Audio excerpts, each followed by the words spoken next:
안녕하세요. 찰떡스포츠입니다.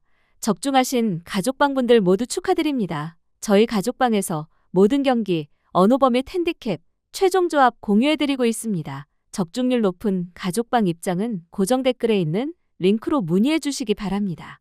1월 3일 국내 농구, 배구 5경기 분석 시작하겠습니다.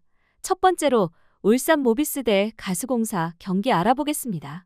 울산 모비스는 김건아와 조한진, 존 이그분으로 이어지는 코어 라인이 점점 안정적인 형태를 만들어가고 있다. 김건아는 볼 핸들링 과정에서 무리 없는 선택을 가져가며 세트 오펜스의 템포를 조율하고, 조한진은 외곽 슈팅과 수비 에너지를 동시에 제공하며 윙과 코너를 오가며 공격 스페이싱을 넓혀준다. 이그분우는 골밑에서 강한 피지컬로 리바운드를 책임지고, 픽앤롤 상황에서는 적극적인 롤인으로 수비를 안쪽으로 끌어당긴다. 이 구조가 유지될수록 외곽 압박이 분산되며 공격 루트가 자연스럽게 다양해진다. 대구 가스공사는 양우혁과 신승민, 닉 퍼킨스를 중심으로 공수 전환 에너지가 살아있는 팀이다. 공격 실패 이후 수비 전환 속도가 빠르고, 퍼킨스가 탑에서 공간을 차단하며 상대 속공을 효과적으로 억제한다. 다만 하프코트 상황에서 공격이 길어질 경우 볼이 한쪽으로 몰리고 퍼킨스 의존도가 높아지며 패턴이 단순해지는 한계가 있다. 이번 경기는 전반에는 공수 전환 속도 싸움이 치열하게 전개되겠지만 흐름이 길어질수록 하프코트 완성도가 중요한 변수가 된다. 울산 모비스는 홈에서 김건아 중심의 안정적인 템포 운영과 이그분우의 골밑 장악을 통해 경기 리듬을 가져갈 수 있다. 가스공사가 수비 전환으로 버티더라도 하프코트에서 공격이 끊기는 구간이 길어질 가능성이 크다. 경기 후반 리바운드와 세컨 찬스에서 차이를 만들며 울산 모비스가 흐름을 잡을 전망이다. 울산 모비스 승리를 추천합니다. 두 번째로 고양 소노 대 수원 KT 경기 알아보겠습니다. 고양 소노는 이정현이 백코트에서 경기 흐름을 정리하는 구조를 기본으로 가져가는 팀이다. 스크린을 활용해 수비를 흔들고 순간적인 풀업과 킥아웃 패스를 섞어 쓰며 공격 리듬을 만든다. 케빈 캔바오는 하이포스트와 코너를 오가며 스페이싱을 잡고 필요할 때는 직접 볼을 다루는 온볼 옵션으로 활용된다. 네이던 나이트는 스크린 이후 롤링과 박스아웃, 세컨 찬스 가담에서 힘을 보여주는 인사이드 자원이다. 다만 나이트의 파울 트러블이 발생하면 골밑 수비와 리바운드 안정감이 함께 떨어지는 약점이 드러난다. 수원은 조엘 카굴랑안이 탑에서 볼을 오래 끌지 않으면서 공격을 설계하는 팀이다. 하이픽 이후 하윤기와 박준영이 롤인이 아닌 리프트 동작을 가져가며 외곽과 페인트존을 동시에 흔드는 세련된 구조를 만들어낸다. 고양 소노는 홈에서 초반 흐름을 잡으려 하겠지만 하프코트 공방이 길어질수록 선택지가 제한될 가능성이 크다.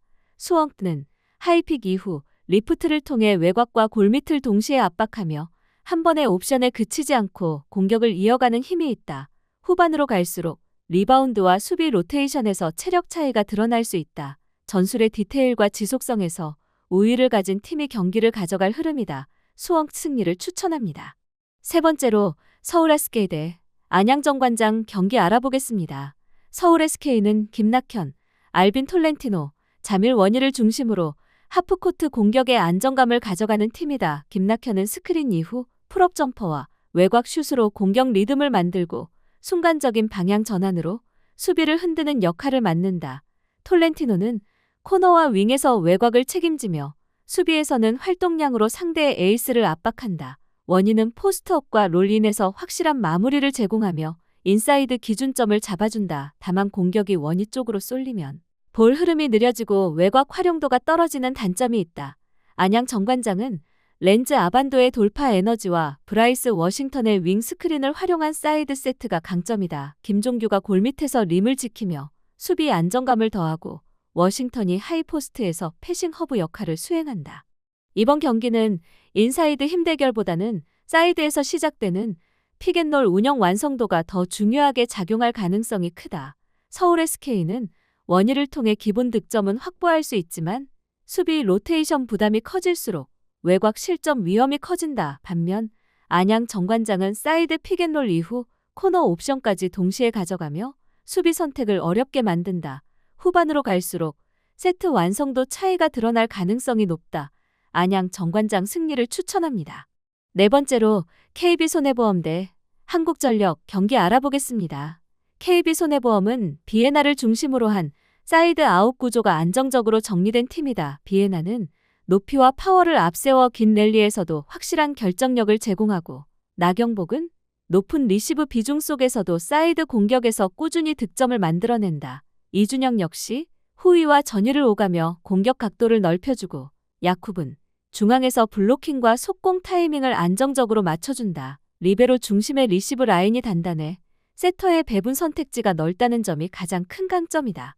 한국전력은 에디를 축으로 한 강타 위주의 공격 색깔이 분명한 팀이다. 에디는 한번 흐름을 타면 연속 득점을 만들어낼 수 있는 폭발력을 갖췄고, 김정호는 레프트에서 공격과 리시브를 동시에 소화한다. 전진성과 김주영은 초반 중앙 속공으로 블로킹을 분산시키는 역할을 맡지만, 세트가 길어질수록 블로킹 타이밍이 다소 늦어지는 경향이 있다. 서브 성공 여부에 따라 경기 흐름 기복이 큰 편이다. 이번 경기는 외국인 공격수의 화력보다 리시브 안정성과 세터 배분의 지속성이 더 중요하게 작용한다. KB손해보험은 리시브 토대가 단단해 세트가 길어질수록 공격 옵션이 다양해진다. 반면 한국전력은 서브가 흔들리면 에디 의존도가 급격히 높아질 수 있다. 세트 후반 운영 안정감에서 차이가 날 가능성이 크다. KB손해보험 승리를 추천합니다. 5번째로 현대건설 대 GS칼텍스 경기 알아보겠습니다. 현대건설은 카리를 중심으로 서브와 공격에서 확실한 색깔을 만들어가는 팀이다. 카리는 강한 점프 서브와 고타점 강타로 흐름을 직접 흔들 수 있는 자원이고, 정지우는 코스 공략형 서브와 빠른 공격 가담으로 상대 리시브와 블로킹 간격을 무너뜨린다. 자스티스는 하이볼 상황에서도 안정적인 해결이 가능한 레프트 옵션으로 랠리가 길어질수록 힘을 발휘하고, 앙유진은 중앙에서 속공과 블로킹 타이밍을 안정적으로 맞춰준다. 서브 이후 블로킹과 수비 연결이 매끄럽다는 점이 큰 강점이다. GS칼텍스는 실바를 축으로 한 공격 전개의 의존도가 높은 팀이다. 실바는 직선과 대각 강타 모두 위력적인 주포이고, 레이나는 라인샷과 블록 아웃으로 변화를 주는 역할을 맡는다. 유서연은 리시브와 디그에서 안정감을 제공하지만 리시브 부담이 커질수록 세터 선택지가 줄어드는 한계가 있다. 중앙에서는 최유림이 버티지만 리시브가 흔들리면 활용 빈도가 낮아진다. 이번 경기는 화력보다는 서브 압박과 리시브 안정성이 더 크게 작용하는 매치업이다.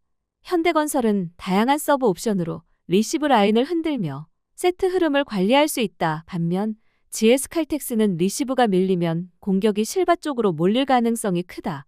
세트 후반 운영 안정감에서 차이가 날 수 있다. 현대건설 승리를 추천합니다.